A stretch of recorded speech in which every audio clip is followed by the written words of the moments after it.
Namaskar friends, welcome to session 32 in our course on work system design, and currently we are in the 7th week of our discussion on this topic.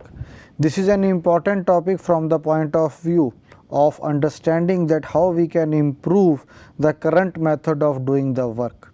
And if you see that what we are discussing for the last probably 3 weeks we have already completed, we are trying to find out or learn tools and techniques that help us to represent, illustrate, diagrammatically represent or graphically represent the methods that we are following for doing the current work.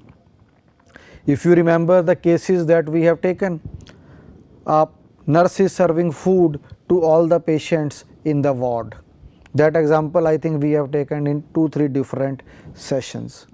Then we have seen a material type of flow process diagram in which the material is being received and then we are tracing the path of the material inside the shop floor before it is being stored in the bins or it is stacked.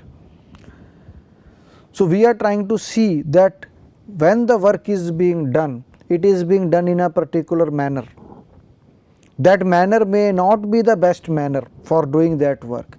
There can be a scope for improvement, and what is that scope for improvement that we are trying to identify by graphically representing the way we are doing the work in the current form. And for that we now know so many different techniques. I think if I ask you to pen down all the techniques, all of you will be very easily able to write the names of at least 5 techniques of graphically representing the different types of work being done in the organization. So we have seen the analysis level may be different. At top level or at a very broader level of analysis, we may like to draw operation process chart. A more detailed version can be a flow process chart. Then maybe at a very basic level, when we want to see a person doing a work, for example, I am recording here, I am picking up this pen. So going to that level of analysis, we can go to the micro motion study, or we can say we represent the basic body motions with the help of thermalics. So we can have a broader analysis or a bird's eye view of the organization and see the movement of man and material with the help of operation process chart, and on the other end we can focus only on a person who is working on the shop floor. For him also we are focusing on the various body motions of that worker. So that is basically a micro motion study. And in the previous session we started the discussion for week 7 with a memo motion study, which is a special form of a micro motion study. So with this I think we can now represent easily that how the work is being done. And in many cases, in most of the cases that we have discussed today, we have tried to represent the solution also.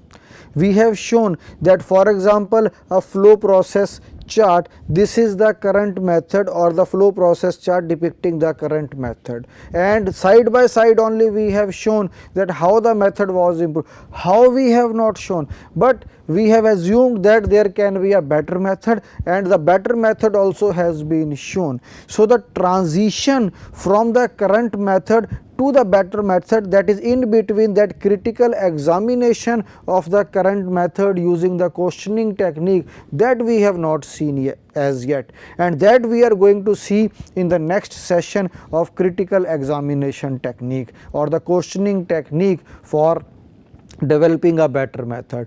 But by now our target was to learn different tools and techniques which can help us to depict the work being done.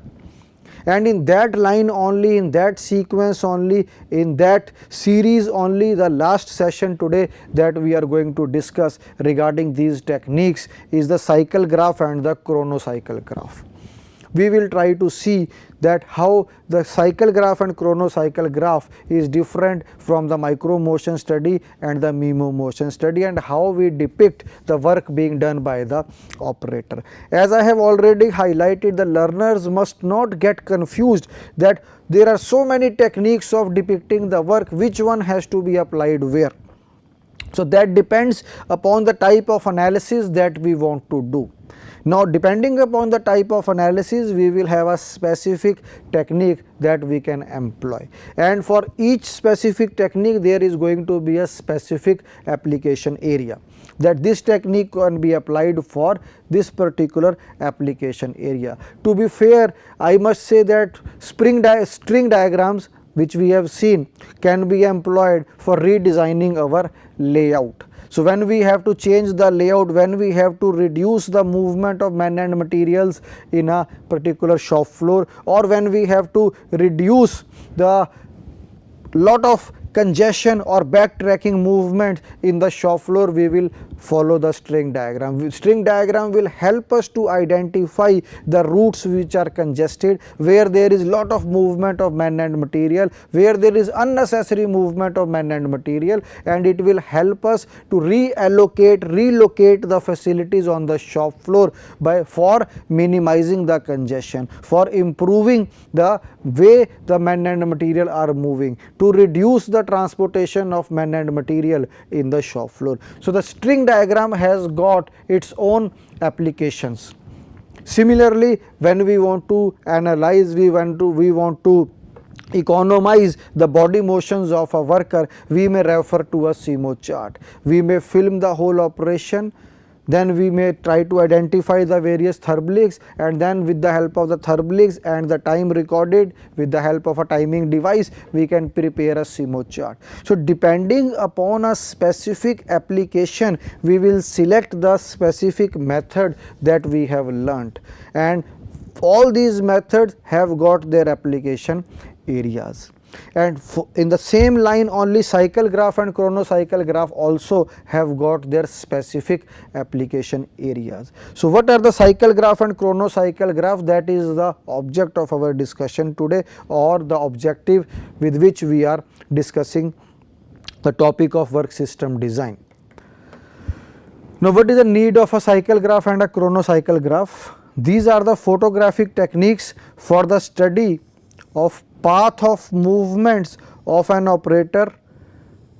operator's hands and fingers. So basically we are interested in studying the paths of the hands or the fingers of a worker. In case of micro motion, we have seen the various body motions we are trying to study: the transport empty, transport loaded, grasp, hold, release, position. So there our focus is slightly different. Here our focus is primarily on the movements, or the we can say the motions of the body parts, for example the hands or the feet, whatever we want to study. So these are the photographic techniques for the study of path of movement. This is very, very important: path of movements of an operator's hands or fingers. These are used especially for those movements which are too fast to be traced by human eye,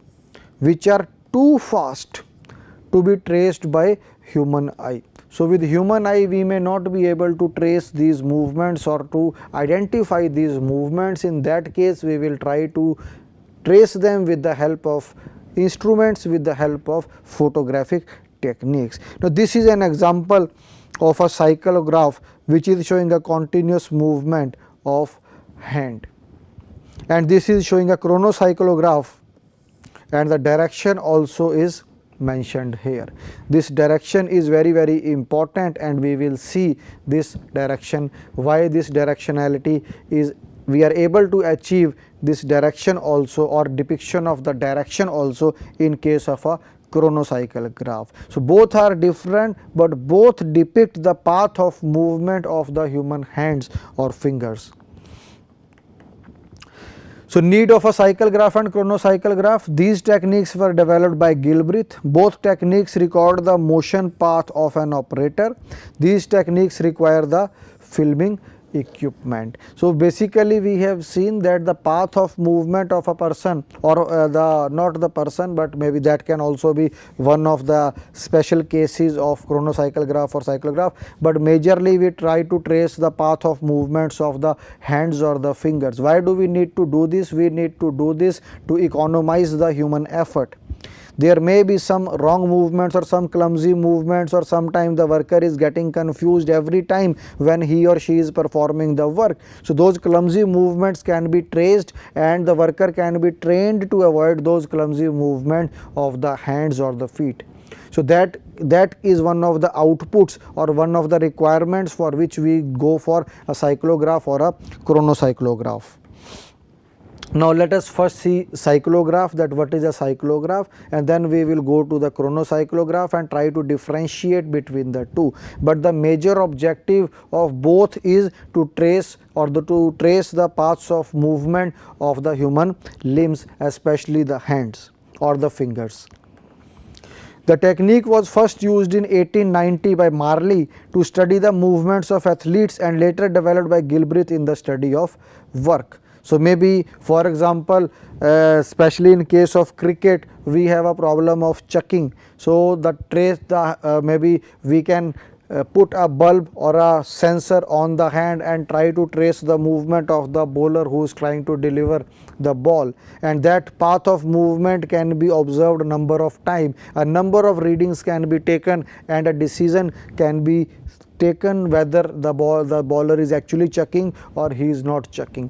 So that type of movement, that is maybe for sports there are applications, and many times when you are serving in lawn tennis, the movement of the hand plays a very important role, and in that case also it can be used in sports to see that what is the movement of the hand when you are serving the ball or serving the volley.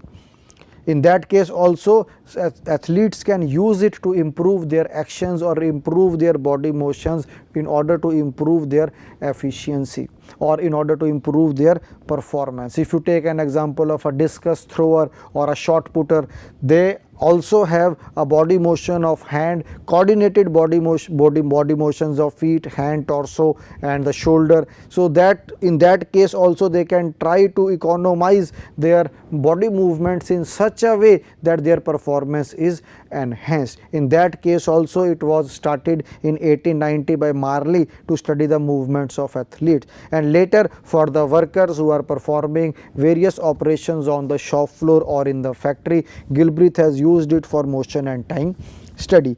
Electric, in this case what happens is electric light bulbs are attached to the hands, arms or feet of the subject whose work is being analyzed. So maybe we are having a light source which will help us. So basically we do this in slightly darker room and try to trace the movement of this light source and try to plot that light source, and this light, the movement or path of this light source which is attached to suppose my finger, will give me the motion that my hand is moving in this particular direction. So the electric bulbs are attached to the hands. Whatever we for whatever limb or whatever body part we want to trace the path of movement. So for that part or that particular part of the body we will attach a light source which can be a electric bulb. In this case it can be a LED lights also.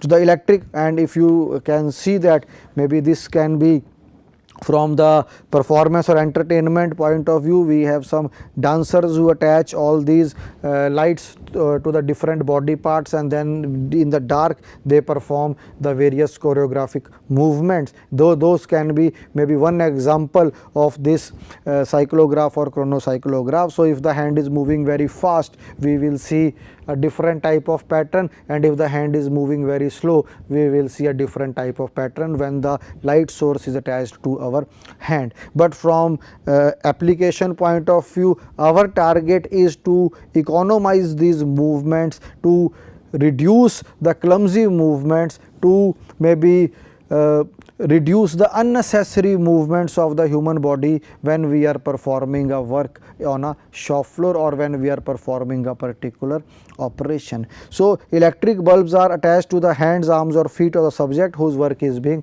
analyzed. I think you have now been able to understand that what is the importance of using these cyclograph and chronocyclograph. A photograph showing the movement depicted as a continuous pattern of light, and it is made by exposing a film or plate for the period of cycle of the activity being analyzed. So, you record this movement maybe using a picture. So, we will, and these pictures can be later on analyzed, and I will show you some of the pictures today of the cyclograph and the chronocyclograph. So, photograph showing the movement depicted as a continuous pattern of light, and it is made by exposing a film or plate for a period of cycle of the activity being analyzed. For whatever period of activity we want to analyze, we will record this movement of this light source which is attached to the human body part. To make a cycle graph, a small electric bulb is attached to the finger, hand or any other part of the body whose motion is to be recorded, which I have already explained. By using still photography, the path of light of bulb, in other words that of the body member, because the electric or the light source is attached to the human body. So, the path of light of the bulb is photographed by keeping the working area relatively less illuminated. So, less illuminated means that the light is less, the illumination is less. So, this may be one of the deterrents for the worker who is performing his task. In one of the principles of motion economy, if you remember, we have studied in the previous week, we want proper illumination must be there when the worker is performing the task, and this is contradicting that we must have lesser illumination. Why? Because we want to record that light source, that is the body motion of the worker, that is depicting the body motion of the worker. So, maybe slight contradiction is there, but in order to economize the body motions we need to do this analysis. So, therefore, we may slightly reduce the illumination levels when we are doing the photography for preparing our cycle graph. So, the working area is relatively less illuminated. The resulting picture, which we call as the cycle graph, shows a permanent record of the motion pattern employed in the form of closed loop of white continuous line with the working area in the background. So, we will see some examples, some pictures of cycle graph or how the cycle graph will look like. So, the resulting picture shows a permanent record of the motion pattern employed in the form of a closed loop of white continuous line. So, this white continuous line is the illumination or the light produced by that electric bulb which is attached to the human body. So, this is showing, and the background, the person is shown in the picture who is doing the task. Alternatively, such a light may be attached to a worker's helmet if the purpose is to obtain a record of the path over which he or she moves during the performance of the task. So, if we want to see or we want to record the movement of the worker, the light source can be attached to the helmet, and then the light source can be depicted, that how within this room, suppose a person or maybe a lady is cooking food, or a person or a chef is preparing food in the kitchen, and his movement has to be traced. So, a light source can be attached to the hat or the cap, and then in a slightly less illuminated area or working area, the movement of that light source can be traced, and it can be seen that what are the necessary movements, what are the unnecessary movement, how the layout may be redesigned so that this movement is minimized. So, it can be attached to the part which we want to analyze, and if we want to analyze the whole body or the movement of a person, in that case it may be attached to the helmet also. Alternatively, such a light may be attached to a worker's helmet if the purpose is to obtain a record of the path, that is record of the path over which he or she moves during the performance of a task. One of the difficulties in the cycle graph is Now, how our chronocycle graph is better than the cycle graph, it is depicted here. One of the difficulties in the cycle graph is that it does not indicate the direction or the speed of the movement. It shows that this is the path, but it does not show the direction, that whether my hand, it will show a path. For example, my hand moves in this direction, and then it same path it traces in this direction. So, this direction will not be depicted that my hand is moving in this direction only. I do not know whether the hand is moving in this direction or this direction, but yes, it will depict that there is a movement across this line. So, that movement will be depicted without the direction.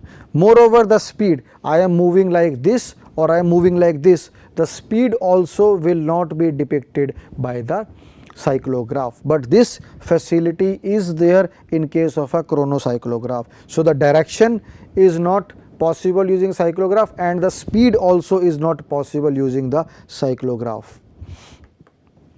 Now, this is one cyclograph, how it can be depicted. Light bulb attached to the hand, and here we can see this is the light bulb which is attached to the hand. So, the path can easily be traced when how the person is writing on the piece of paper.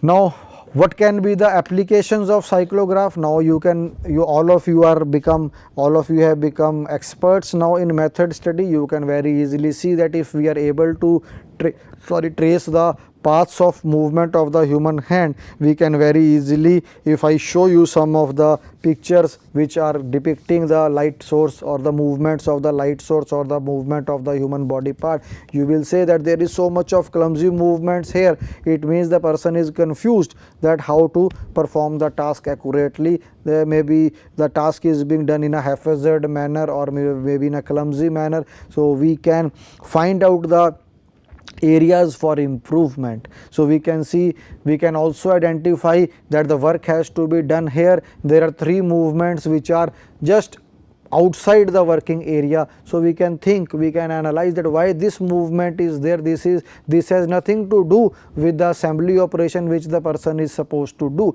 So, those unnecessary movements can also be identified with the help of a cyclograph. So, this can help us to economize the motion of the human body or the human body micro motions of the human body.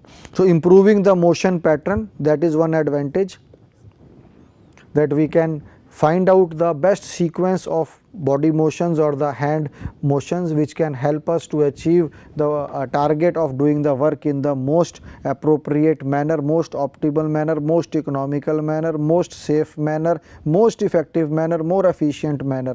So, it can help us to find out the right sequence of body motions which will help us to perform our task in a better way. Also, the cyclograph can help us in the training purposes also, in which 2 cyclographs may be shown with one indicating a better motion pattern than the other. Or in other words, which I have been repeating numerous times, that it can also depict the difference between the current method of doing the work and the improved method of doing the work or a better method of doing the work. So, we can call a meeting of all the workers working on a particular assembly operation, and then we can tell them that this is the current method which you are following, which is not correct, which is leading to lot of fatigue and tired nature in all of you. So, therefore, if you follow this right method or the better method, you will feel less tired after the long work or long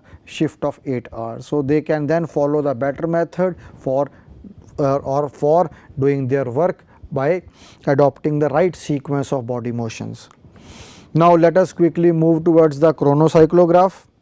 A very busy slide, but we will try to understand. If you have understood the basic purpose of cyclograph, how it can be made, then very easily you will be able to understand the chronocyclograph also, because this much portion already you have understood.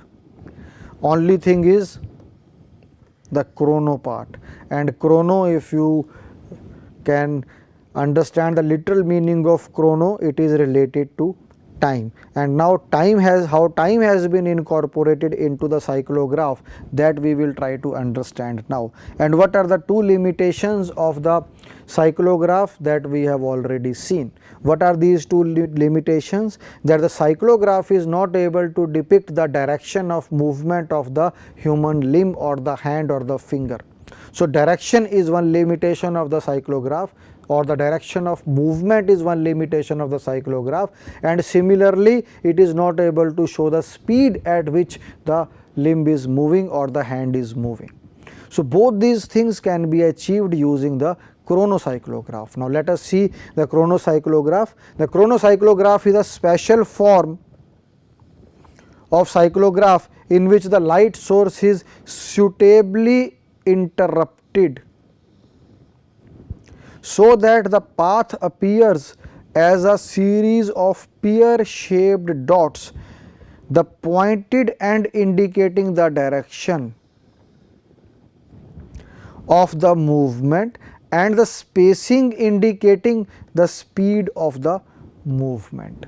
So these were the two limitations of the cyclograph, and the chronocyclograph we are slightly modifying our light source, that is the light source is suitably interrupted so that the path appears as a pear shaped dots. Now in case of a cyclograph we have a continuous movement, but here the light source is suitably interrupted, and it is interrupted in such a way that the dots appear as pear shapes, and the pointed end indicate towards the direction of the movement. So very easily now using a chronocyclograph we can depict the movement. Now suppose my hand is moving like this, it can be very easily depicted with dots, and the direction also is possible because the dots are of pear shaped.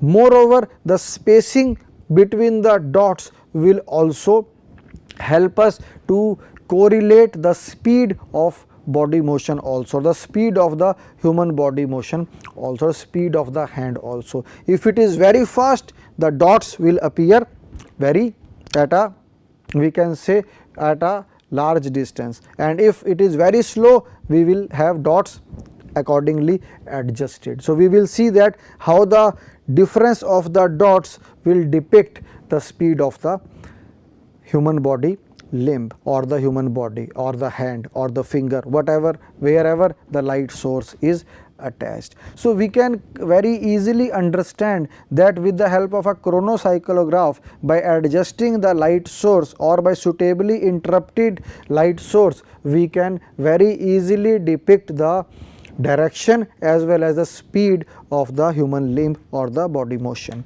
In comparison with other recording techniques, the cyclograph and chronocyclograph are of limited application, but there are occasions on which the photographic traces of this sort can be useful. As I have very clearly indicated in the beginning of today's session only, that each technique that we are learning has got specific application areas, and therefore cyclograph and chronocyclograph also are limited in their application to specific areas only or specific applications only. Sports professionals use this analysis extensively for the purpose of training in the development of their skills and in the development of their skills for enhancing their performance.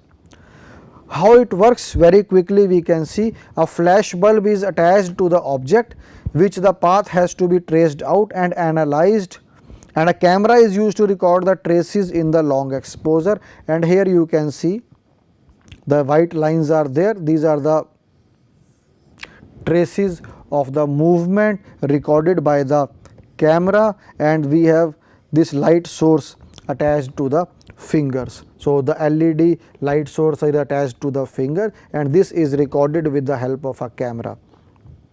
How it is useful? It shows the short dashes of line spaced in proportion to speed of the body member or the object being photographed. So short dashes or spots are used. These spots will help us to indicate the direction of body motion also, as well as the speed of the body motion also. This is very, very important. I have highlighted it again. Wide spacing would represent fast movement, one record here, another here, wide spacing between the two dots shows fast movement. So wide spacing, fast movement. Close spacing would represent slow moves. So close spacing, maybe it is continuous, so the movement is slow, very small gap between the individual dots, so we will say slow movement. Wide spacing, it means it is a very fast movement. The jumbling of the dots at one point would indicate fumbling or hesitation of the body member. So this is what we have to try. We have to find out the clumsy movements also. A chronocycle graph can thus be used to study the motion pattern as well as to compute the velocity, acceleration and retardation experienced by the body member at different locations. So at some place our hand is moving very fast, can easily be traced by the chronocyclograph, or somewhere it is retarded, some movement is retarded. Why it is retarded, we can analyze that and try to improvise on that, try to remove that retardation. Because of that, maybe because of any reason, we can try to identify the reason and improvise on that reason. Now uses of chronocyclographs: it can be used for developing a better workplace. Chronocyclographs reveals obstructions and bad locations. Analysis of a complex movement can be done using, because here both can be done. The direction of movement is also depicted as well as the speed of movement is also depicted. So we can try to analyze a complex movement. It can be used as an aid to training. It can also be used for comparison of two methods. Numerous times I have explained, we can have a chronocyclograph for a current method, chronocyclograph for a better method, and both can be shown in a group to the workers. For it can be used for publicity and advertising. It can be used for design of a new equipment. So design of a new equipment, because wherever we see the movements are clumsy, in that case we can try to develop a fixture or a device which can help the worker to perform the task in a better manner. So with this we conclude the today's session. In our next session we will discuss regarding the critical examination method for developing a better method of doing the job. By now we have finished all the tools and techniques which help us to represent the current method of doing the work, and we have seen that how these can be useful for conducting the method study. Thank you.